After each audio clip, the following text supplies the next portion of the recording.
If you're like me, you've probably noticed that over the last number of years, the phrase live-action remake has become something of a hot-button issue. And to some extent, I can understand why there's both love and hate for the recreation of these beloved childhood stories. But up front, I want to make something clear. When I say live-action isn't an upgrade, I'm not suggesting that animation is inherently superior to live-action. In fact, it's quite the opposite. What I mean is that one isn't inherently better than the other. Each medium offers something the other can't, adding value to what are known as the four cornerstones of storytelling in their own unique ways. These four cornerstones are known as plot, setting, theme, and character. And within each individual story ever told, these are prioritized differently. For instance, Attack on Titan has a strong focus on plot and setting, and while character isn't ignored, it receives less focus than the plot consistency and world building within the comic. Understanding this is important because, depending on the genre or nature of a story being told, the visual representation of the events on screen can either serve to enhance, or in some cases take away from the final product if the wrong property is adapted. In other words, 2D animation, CGI, and live action offer different strengths and weaknesses to a story, which means you need to be extremely careful when deciding what animated property receives a live action adaptation or vice versa. However, lately, as many of you might have noticed, for better or worse, we are deep in the throes of a Disney remake renaissance. Indiscriminately, the mouse seems to be throwing live action remakes of beloved franchises left, right, and center, seemingly without regard for whether or not it translates well into the format at all, with 2019 already having received 3 with 2 more on the way before the year ends.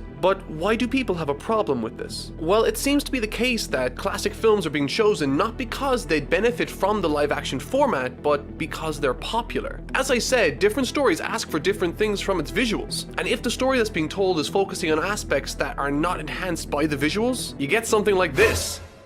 No, God!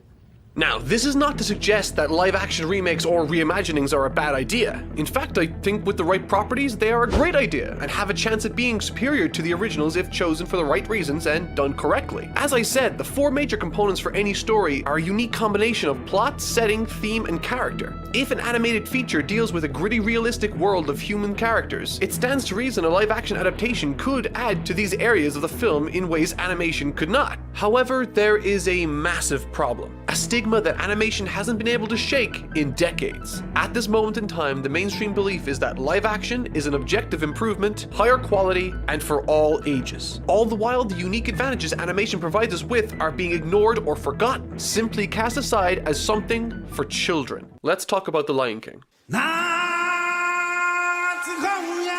The staggering level of detail and perfection that these photorealistic animals march, chat, and sing across a screen with is nothing short of incredible. So much so, you'd be forgiven for forgetting that these are actually CGI models generated on a computer. It's abundantly clear that an absurd amount of time, effort, and skill went into making this animated world as true to the real world as possible, which makes what I'm about to say all the more difficult. The visuals don't communicate effectively. And I think the creator of Toy Story said it best. One of my mentors, whose work really always inspired me, was Chuck Jones, who was a great Warner Brothers cartoon director. He always said, John, great animation, you should turn the sound off and still be able to tell what's going on. You can pick any scene at random from the original Lion King film, and without context, you can understand what the characters are feeling and even what their motivations are. For instance, if you take images from this scene in the original film and tried to decipher what the emotions and motivations behind the characters were, you'd find it's remarkably easy. This isn't by accident. The purpose of the visuals behind any story is to enhance the communication of the narrative. Because of this, it's possible to watch the original Lion King without sound and still understand what's going on. However, if that same approach was taken with the live action film, you'll find that you receive a tiny fraction of the information in comparison. In saying that, I realize it might prompt some of you to say, what does it matter if they're communicating visually? They're talking. I get the information that way. In saying this, you have made an argument for radio. If the visuals don't matter, why not rip some vaguely similar footage from a bunch of wildlife documentaries and call it a day? I'll tell you why. Because more information is communicated through visuals than through dialogue. And the best example of that is this, where the staggering up a hill, the inclusion of a knowing smile, and the gentle glide of a balloon towards a hospital bed can take you through a whirlwind of emotions unlike anything dialogue can grant you in that time. If you don't understand what visual storytelling is, I implore you to watch Disney Pixar's Up. Within the first 15 minutes, you will have an intimate understanding of what it is and why it's important. Now, don't get me wrong, live-action films can and have famously told their stories without words, but as we continue to push the limits of CGI into the realm of photorealism, we're starting to lose sight of what the visuals of a film are actually there for. To communicate emotion, to communicate motive, to tell a story. And I think no other live-action remake better embodies that mistake than The Lion King.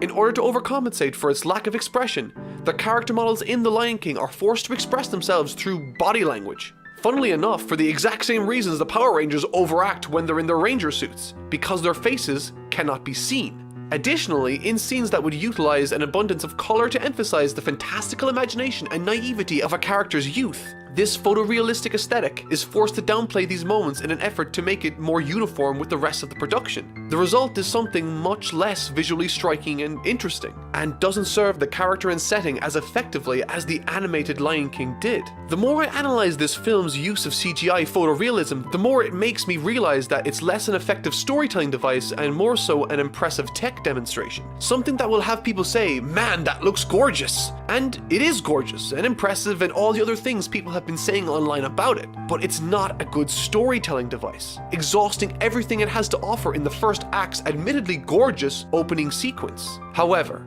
there is one place where traditional 2D animation is still king, and unlike anywhere else, is not stigmatized as simply children's entertainment. Japan. Unlike the United States and Hollywood, the Japanese anime industry has wall-to-wall variation in its animated products. And at this point, I think it's safe to say that there's nothing they won't animate. Unlike the West, where they relegate anime to its own genre, in the East, anime covers anything and everything from children's entertainment to tragic war stories to epic romances spanning lifetimes and action-adventure thrill rides. Anime as a concept and product is a multi-billion-dollar industry, providing thousands of people with work in Japan and entertainment across the world. Because nowhere else will you see an animated love story of this quality in 2019 that is meant for adults. Nowhere else will you get animated horror films and TV shows. This is a corner of the market that the West is ignoring, and for better or worse, Japan is capitalizing on it in the most effective of ways. This, however, does not mean that they are free from the bad live-action remake plague. Not by a long shot. I think at this point it's important to reiterate that there can be bad animated TV shows and movies, the same way there can be bad live-action TV shows and movies. It all boils down to the artistic integrity of the product. If something is made exclusively because it's a cash grab, the likelihood of there being a great idea behind it is significantly lessened. And while there have been some awful live-action adaptations of some of my favorite series, I still don't think that live-action adaptations are inherently a bad idea if executed correctly. Earlier in the video, I mentioned that there are things animation can offer a product that no other medium can. The same can be said for live-action. For instance, despite its incredibly tone-deaf and incomprehensible execution, Netflix, either by design or by chance, was onto something when they attempted to adapt Death Note into a live-action format. The themes, setting, plot, and characters of Death Note don't necessarily depend on animation for their expression and success. It's a series that's driven by plot and themes, which means Death Note, if handled correctly, could stand to be made all the more effective if shown in reality. Every death, every chase, every sudden realization stands to be made all the more real and intense if faithfully adapted into live action. As long as the themes, characters, and settings of a given property doesn't heavily rely on animation to communicate its information, there exists the possibility of an effective live action remake. J.J. Abrams is currently working on a live action adaptation of the Japanese smash hit Your Name right now, and if handled correctly, it could work extremely well. The horror and emotion of Attack on Titan can make an effective transition to live action if tackled correctly also, and the list goes on. But that's not to say that all properties can. Dragon Ball has famously been the victim of bad live-action adaptations, one that entirely missed the point of the series. However, even if handled with better care, I'm not convinced that a live-action adaptation would enhance the product overall. The characters and personalities of Dragon Ball express themselves in extreme ways by making use of its animated format, and I'm still not convinced that live-action would create more visually interesting fight sequences in the style of Dragon Ball. Essentially, I think Dragon Ball stands to lose more by injecting realism into its story than it stands to gain.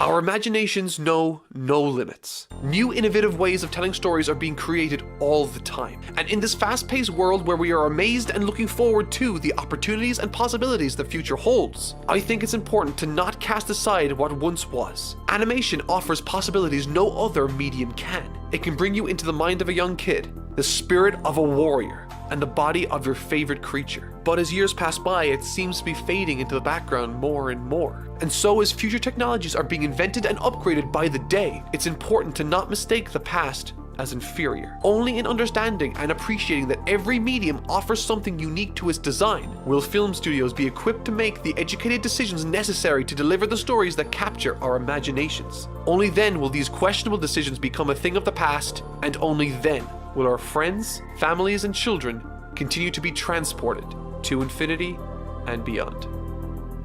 Thanks for watching.